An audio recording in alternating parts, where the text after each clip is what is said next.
Sejam bem-vindos a mais um programa do Espírita Pop aqui na Comunhão Espírita de Brasília.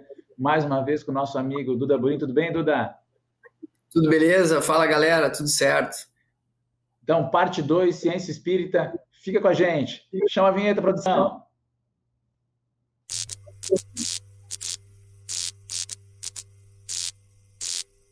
Porque daí a gente tem, às vezes, uma visão de Kardec, só que Kardec ele não se deteve sua vida no mundo espiritual. Isso foi uma obra construída para depois, né? Deixada para depois.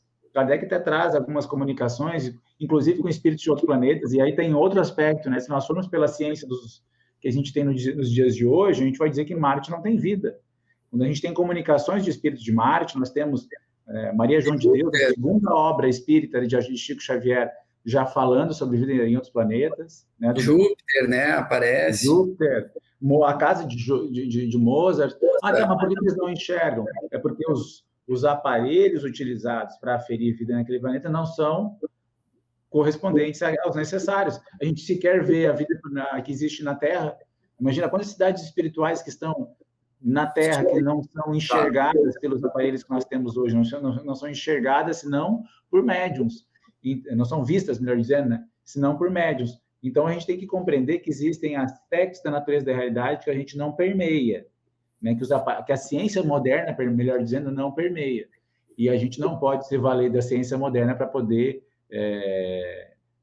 vamos dizer assim, fazer essa aferição de forma justa. Porque nós temos só de Chico 500 obras. Exato. Então, a gente vai dizer, né, Cris, que espírito não existe porque a gente não vê. Né? Essa coisa. É uma coisa absurda. A gente vai radicalizar de uma forma muito negativa, porque se a gente chegar ao final da conta, nem vale a pena acreditar em nada, porque a gente não conseguiu provar nada. E aí você vai ter uma vida sem nenhum tipo de valor moral, sem nenhum tipo de conteúdo moral, onde pode tudo. E o que a gente sabe que vem depois? Suicídio e depressão.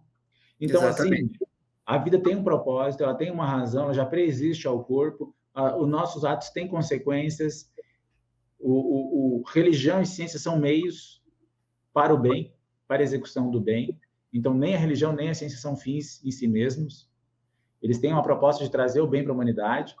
E é evidente que, do ponto de vista espírita, porque nem sempre o método científico, a ciência do mundo, se utiliza para fazer o bem. A gente sabe como teve as bombas nucleares, a gente sabe o quanto custam os orçamentos de guerra do mundo, que são milhões de vezes superiores àquilo que é gasto em aspectos essenciais, como saneamento básico. Então, a gente tem toda uma demanda hoje voltada para assegurar, estabilizar o poder, estabilizar, né? A gente sabe que existem forças de todos os gêneros no planeta, mas nós estamos muito longe de produzir uma ciência do bem como nós gostaríamos. E aí, a presença marcante do cristianismo e do espiritismo e das religiosidades que amadureceram para o bem, segurando a consciência daqueles que têm, vamos dizer assim, o poder de decisão, né, Duda? Imagina se as pessoas que estão no comando dessas ogivas, desses recursos, não tivessem minimamente uma responsabilidade.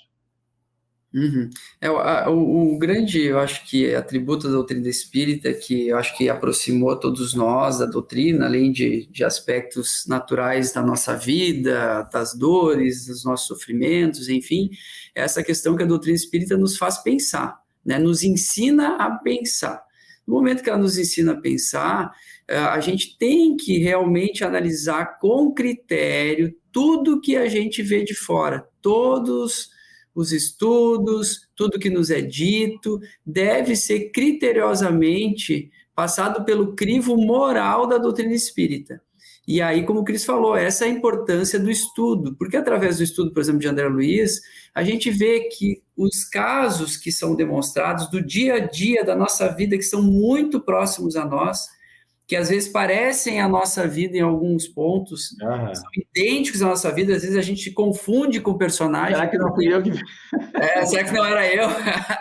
Exatamente, nos confunde, a gente analisa e a gente traz para a nossa vida, mas falta estudo. Eu acho que isso que falta muitas vezes, o estudo, porque tu pegar um estudo na mão científico e tu ler e tomar aquilo como uma verdade é muito fácil, muito simples e muito perigoso.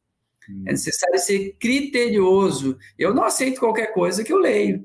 A gente vai ler, tá ali aquilo serve na doutrina espírita, os ensinos dos espíritos batem com aquele ensinamento, Jesus, com o que Jesus nos ensinou, bate com aquele ensinamento, é aceito, não deve ser aceito pela doutrina. Então, hoje em dia, eu acho que há muita flexibilidade, inclusive dentro do movimento espírita, com alguns temas que não devem ser flexibilizados e que podem criar, sim, problemas, né? Como tu falaste do aborto. Ah, mas em determinado caso pode. Não pode, nem em caso nenhum. Não pode, porque, na realidade, segundo o Livro dos Espíritos, segundo a obra de Chico, segundo Allan Kardec, não pode. Então, não existe flexibilização para a vida, não existe flexibilização para a base moral da doutrina espírita. Ou é, ou não é. As pessoas tomam 1860 como base para a medicina poder dizer se uma mãe pode ou não abortar. É legal a gente ter essa consciência de que a vida da mãe prevalece, né? Claro, claro. Só que tem uma questão importante, não tinha nem ecografia, tomógrafo, não tinha medicina, era quase nula, né, o conhecimento médico em 1960.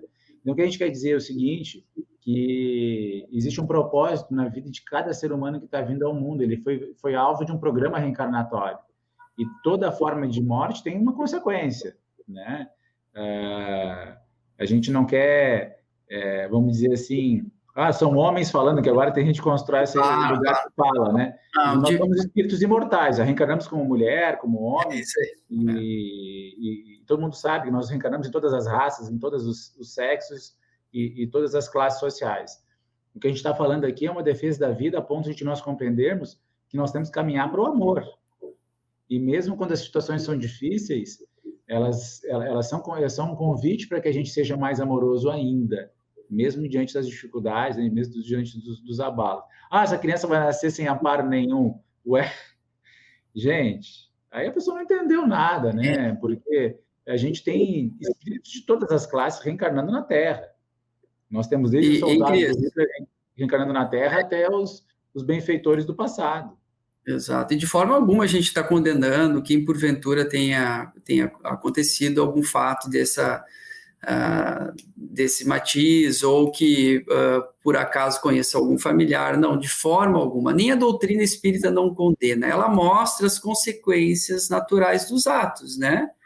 Ela mostra, claro, que a pessoa tem possibilidades de reajuste, mostra as consequências morais para o espírito, na sua consciência, os débitos que podem ser adquiridos, né? Mas ela mostra. Então, é por isso que deve ser avaliado esse fato perante a luz da doutrina espírita, que apresenta diversos fatos, como o Chico comenta no Pinga Fogo, como o Chico comentou em diversas obras, como o Emmanuel falou de diversas obras, dos fatos do que ocorre a partir de determinados atos que a gente comete deliberadamente, às vezes num período da vida que nós não temos nenhum tipo de conhecimento, ou que a gente não tem uma maturidade, e que realmente a gente pode cometer uma grande bobagem, uma grande besteira. Mas ela mostra as consequências são naturais, não tem escapatória. Então, na medida que uma pessoa diz que aquilo é natural, que aquilo é normal, a pessoa se equivoca e, infelizmente, vai acabar sofrendo as consequências naturais. Porque isso não depende da doutrina espírita, isso não depende do que eu acho, do que o Cristiano acha, ou do mesmo do que o Kardec acha. Parte da consciência de cada espírito, que quando se desliga do corpo, percebe tudo de certo e de errado que cometeu durante a vida e precisa se reajustar, né? Isso é muito legal. Para quem quiser, assim, eu vou pegar só um trechinho fora do Livro dos Espíritos, na questão 358, mas também lá no livro Vida e Sexo, Emmanuel fala isso no capítulo 17. Entre outros, se não me engano, se é no Mundo Maior, depois eu vou conferir, passo para o Flávio botar aqui embaixo. Emmanuel fala de forma um capítulo inteiro sobre isso também. A gente vai colocar ali nos comentários para vocês, ali na descrição. Mas acho que é isso, Duda, para a gente poder falar um pouquinho que Kardec se refere muito mais ao método científico de pesquisa. Se a ciência provar alguma coisa, está dizendo, se aplicou um método, né, se você conseguiu aplicar um método científico a determinado fenômeno, vamos supor aqui que a pessoa estava lá no cemitério, saiu, né, uma luz lá do túmulo, um fogo, uma chama do túmulo. E aí a pessoa disse, havia um espírito que saiu do túmulo. Aí a pessoa diz assim, mas eu acho que naquele caso específico não era, porque aquilo é combustão de material orgânico, né? A gente sabe que isso forma o que chamavam de fogos fatos, né, Duda? E Kardec mostrou esse exemplo, é quando você pega a ciência para dizer que algo não é espírita, aquilo dali é um fenômeno orgânico. É nesse sentido que Kardec quer falar. A pessoa teve uma manifestação numa casa, daí a gente vai constatar, como a gente já conversou recentemente com tu, né, Duda, que aquilo foi uma comunicação anímica. A pessoa regrediu numa vida passada e uma personalidade dela mesmo se manifestou, não era mediúnica. É nesse sentido que o Kardec está falando da ciência, ou seja, que às vezes você tem questões que não são espirituais, né, não são propriamente espirituais, elas são de cunho psicológico, cunho, né, cerebral até em alguns casos, orgânico, e aí o espiritismo vai ceder àquela evidência. E não é essa universalização do materialismo que querem impor no espiritismo. Exato. E o contrário, né, Cris? Lembrei de um caso do Bozano, Ernesto Bozano, quando as pessoas dizem que quando a pessoa perde um órgão, perde uma perna, um membro, por exemplo, ela tem as dores fantasmas, né? E a medicina e a ciência explica que são os nervos que foram cortados e a pessoa sente. Aí o Ernesto Bozano pegou uma pessoa que havia perdido alguns membros num acidente e colocou a pessoa e ele acendia uma chama mais ou menos na altura onde estava o braço, lá na ponta. E a pessoa sentiu o calor da chama. Aí a pessoa disse, não, mas aí ele está vendo. Aí ele vendou a pessoa e fez o mesmo efeito. E aí ele provou que o órgão havia sido cortado, não tinha mais o membro, mas o perispírito continuava inteiro. Então, olha como uma coisa, eu posso te falar, mostrar a mesma coisa e dizer o contrário com provas científicas, através de um estudo, e a ciência através de outro estudo. E agora? Com quem que eu fico? Eu vou ficar com o perispírito que eu sei que pré-existe e continua existindo após a morte física, ou eu vou ficar com o nervo que foi cortado até o coto? Eu fico com a doutrina espírita, porque tem o perispírito. Então, a gente tem algo a mais ainda do que a doutrina, muito a mais, na realidade, do que a ciência materialista. A gente tem a imortalidade da alma, a gente tem perispírito e reencarnação. Só com a reencarnação, metade da ciência ou dos aspectos estudados hoje em dia caem por terra, porque a reencarnação modifica tudo, modifica a genética, modifica o aborto, a reencarnação modifica a morte prematura, a reencarnação modifica por que não pode ter eutanásia, a reencarnação muda tudo. E agora? E aí eu vou dizer que aquilo está certo e eu vou contra a reencarnação, então aí a gente está num problema que aí a gente passa a não ser mais espírita, a gente passa a desconhecer a reencarnação e aceitar coisas realmente que são perigosas.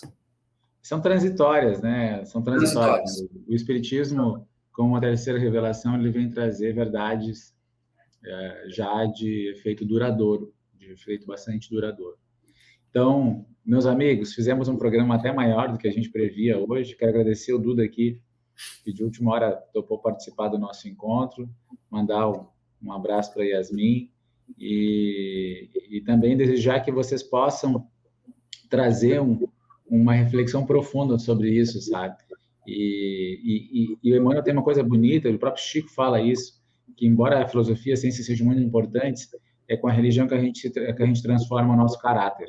Então, que a gente possa focar nesse aspecto de transformação moral a partir do embate dos nossos erros, dos nossos fanatismos, né? Vamos abrir mão assim, desses fanatismos. Tem muita auto-hipnose rolando aí. Vamos ficar com a cabeça mais kardeciana, né? Uma cabeça mais aberta para a gente poder entender melhor esse mundo tão diferente que a gente está vivendo, um mundo que precisa, com certeza, do Espiritismo para poder se transformar. Duda, eu peguei um poema aqui, eu tinha pego do nosso Emmanuel, mas vamos encerrar com, acho que do Casimiro Cunha. Deixa eu ver aqui qual que fica melhor, está mais na feição para nós dois aqui. Vamos lá, não, vamos do Emmanuel mesmo, acho que tu tem ele aberto aí também, a Divina Trilogia? Tenho sim. Tá, eu vou começar a ler a primeira estrofe, tu lê a segunda, e assim a gente vai alternando, tá? Tranquilo. É do livro Vida e Caminho, de autores diversos, mas esse trecho é do nosso amigo Emmanuel, e se chama a Divina Trilogia. A ciência é luz, a filosofia é trabalho, a religião é amor. A luz esclarece, o trabalho aperfeiçoa, o amor santifica. Com a ciência experimentamos, com a filosofia concluímos, com a religião edificamos. A luz sem trabalho e sem amor pode reduzir-se à beleza inútil. O trabalho sem amor e sem luz pode ser mera perturbação. O amor sem luz e sem trabalho pode converter-se em egoísmo fanático. A ciência, por isso, é senda do progresso. A filosofia, por essa razão, é estrada para o conhecimento. E a religião, por esse motivo, é caminho para a sublimação espiritual. A luz exalta a inteligência. O trabalho enriquece a razão. O amor diviniza o sentimento. Com a ciência, o homem descobre a casa em que nasceu para a imortalidade. Com a filosofia, aprende a viver e com a religião desenvolve as próprias asas que o transportarão a excelsitude imperecível a que se destina. Façamos assim de nosso roteiro espiritista, com Jesus, o templo vivo, em que a ciência seja cultivada, em que a filosofia se erga em altar de nosso respeito e em que a religião seja alimento de cada dia em nossos pensamentos, palavras e ações. E alicerçados nessa trilogia de valores universais, estejamos convictos de que faremos de nossa fé o santuário sublime que nos conduzirá do mundo renovado aos eternos braços de Deus. Emmanuel. Então, valeu, gente. Valeu, Duda. Obrigado, gente. Mais uma vez. Um abraço, boa semana a todos. Jesus abençoe. Que assim seja. Tamo junto.